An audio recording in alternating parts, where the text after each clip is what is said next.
ತಂದಿದೆ ಚುಮ್ಮರಿ ಯಾರು ತಂದಾರೆ ನಾರಿ ಯಾಕ ತಿನ್ನಕ್ರಿ ಊಟ ಮಾಡಿ ಬಂದಿಲ್ಲ ಮಾಡಿ ಬಂದೇನ್ರಿ ಮತ್ತೆ ಯಾಕೆ ತಂದಿ ಹಲ್ಟಿ ಹೊಡ್ಕೊಂಡ ತಿನ್ನಕ್ರಿ ಮತ್ತೆ ಅಭ್ಯಾಸ ಏನು ಬರೆಯಾಕ್ತೀನಿ ಮಾಡತಿಲ್ಲಕ್ರಿ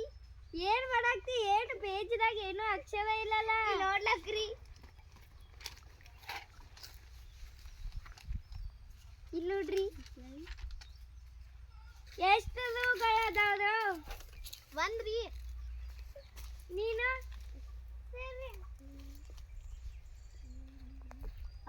ಪಟ್ ಪಟ್ ಹೇಳ್ರಿ